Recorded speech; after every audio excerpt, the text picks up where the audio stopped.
नमस्कार, मैं हूं शुभी और आप देख रहे हैं news on nation. Chirag Paswan को एक बड़ा झटका फिर से लगा है। दरअसल 12 जनपथ रोड में जिस बंगले में वो रह रहे थे, उन्हें वो बंगला अब खाली करना पड़ेगा।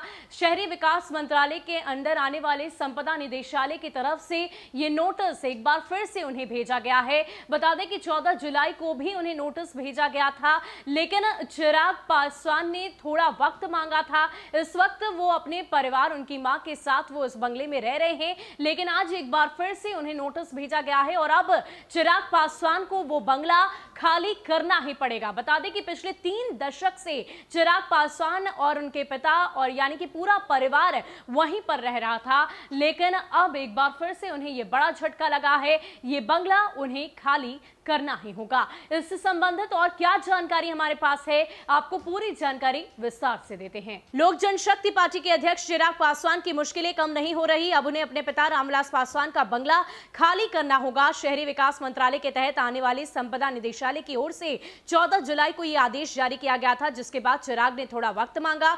दिल्ली के 12 जनपथ स्थित इस बंगले में रामविलास पासवान 3 दशक से भी ज्यादा समय से रह रहे थे। चिराग पासवान को अब फिर से नोटिस भेजा गया है। इस बंगले में फिलहाल चिराग पासवान अपनी मां और परिवार के कुछ अन्य सदस्यों के साथ रह रहे हैं। चिराग पासवान खुद दूसरी बार लोकसभा के सांसद हैं और इस नाते उन्हें नॉर्थ एवेन्यू में एक मकान आवंटित किया गया है।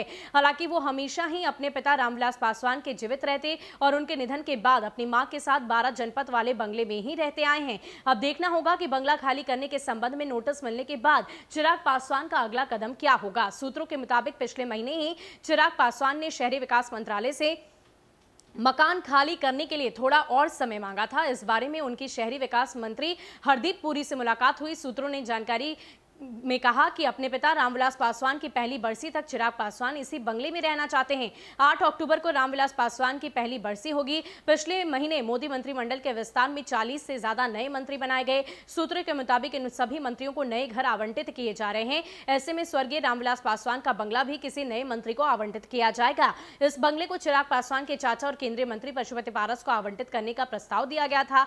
पारस के बाद इस बंगले को एक और केंद्रीय मंत्री को आवंटित किया गया, लेकिन उन्होंने भी मना कर दिया है।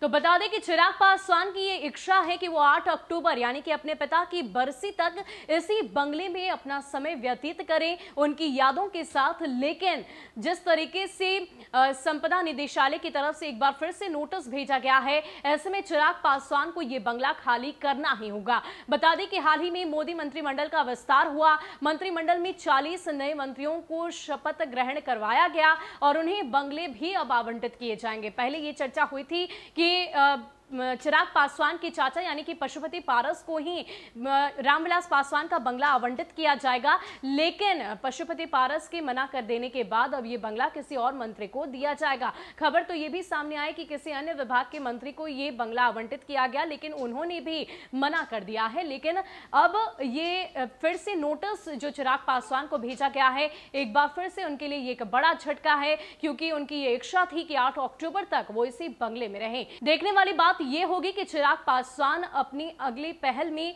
क्या कुछ बातें सामने रखते हैं, क्या उनका अगला कदम होगा।